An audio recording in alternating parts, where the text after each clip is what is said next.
Olá, que a graça e a paz do nosso Senhor Jesus esteja convosco. Estou aqui em minhas mãos com a revista da Escola Dominical, a revista A Igreja em Jerusalém, terceiro trimestre, e nós estamos aí essa semana na aula número 4, A aula número 4, que vai falar uma igreja cheia do Espírito Santo.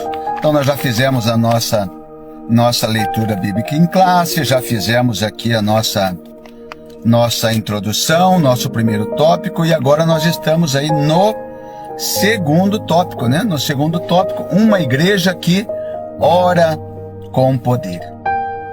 E a igreja cheia do Espírito Santo é, acima de tudo, uma igreja que ora.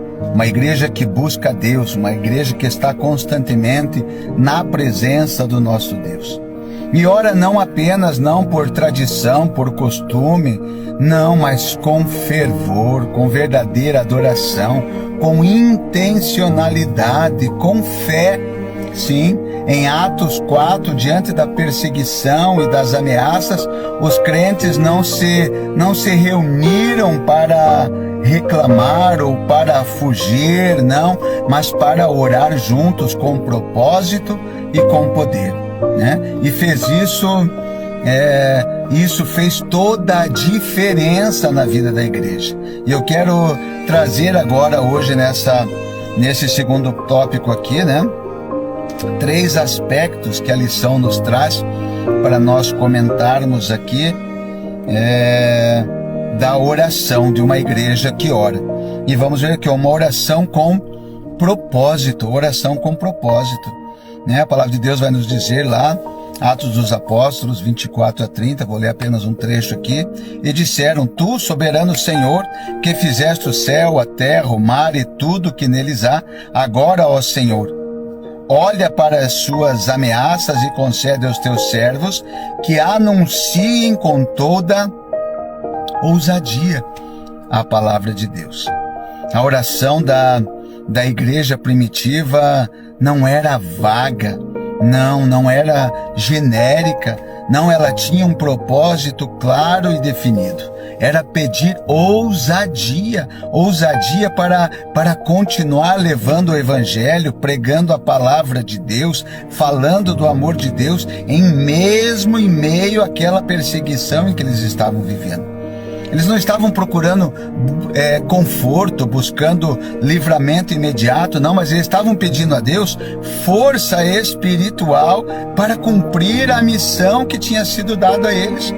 E isso vem nos ensinar hoje que a oração poderosa é aquela que nasce de um coração alinhado com o propósito, com a vontade de Deus, com a necessidade da obra do Senhor. A igreja que ora com propósito não se limita a pedir bênçãos para si mesmo, mas busca a glória de Deus e a expansão, o crescimento do reino de Deus. Amém?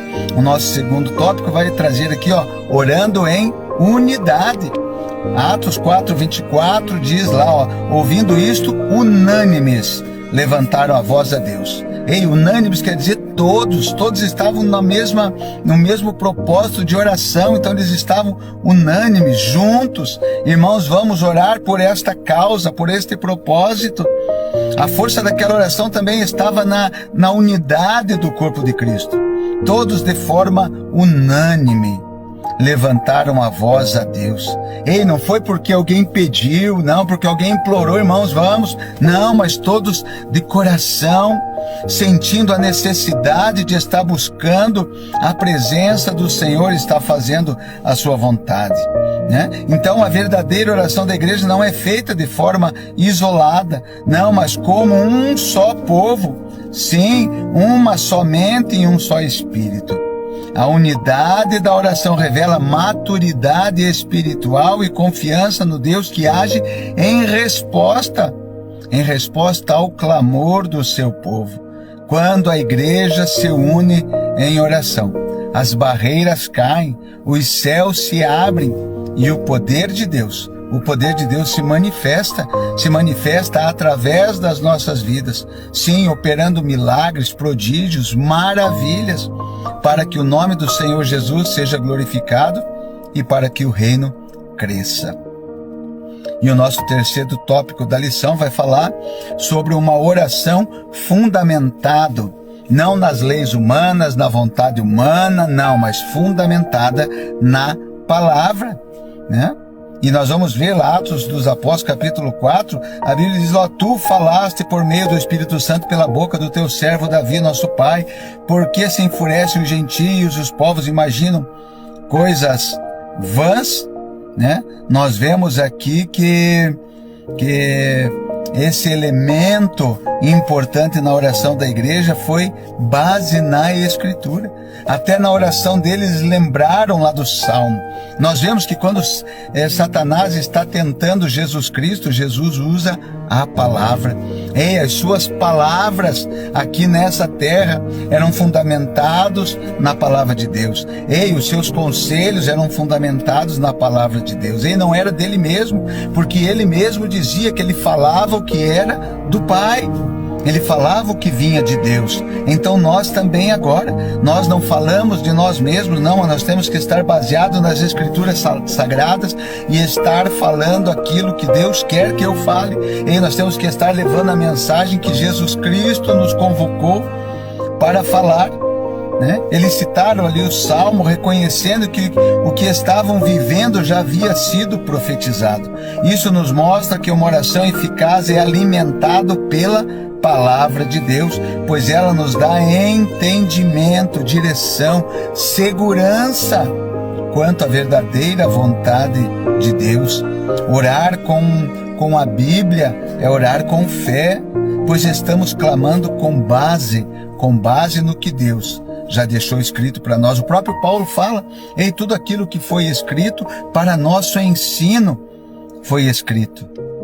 E se são palavras de Deus, é para o nosso crescimento, para o nosso elevo espiritual, é para nos consertar, é para nos redarguir, é para nos corrigir, é para nos orientar.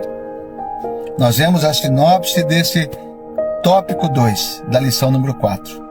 A oração foi e continua sendo a base espiritual da igreja, trazendo direção, coragem e poder de Deus. Uma igreja cheia do Espírito Santo.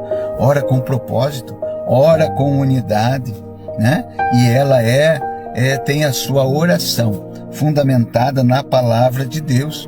E por isso, o que acontece? Por isso, a igreja, quando tem essas características da oração fundamentada na palavra, com unidade, com propósito, vai experimentar as delícias do Senhor, que são ver as suas maravilhas, os seus prodígios, os seus milagres acontecerem. Você quer ver isso acontecer na tua vida? Você quer ver milagre, prodígio, maravilha acontecer no meio da tua casa, no meio da tua família, no meio da escola, lá no trabalho onde você está, na comunidade ou na igreja onde você congrega? Tem essas características da igreja que tinha lá no princípio. Oração com propósito, oração unânime com os irmãos e fundamentado sempre na palavra de Deus. Amém? Que Deus abençoe a sua vida, fica conosco e logo mais estaremos aí com o terceiro tópico da lição número 4. Deus abençoe a sua vida.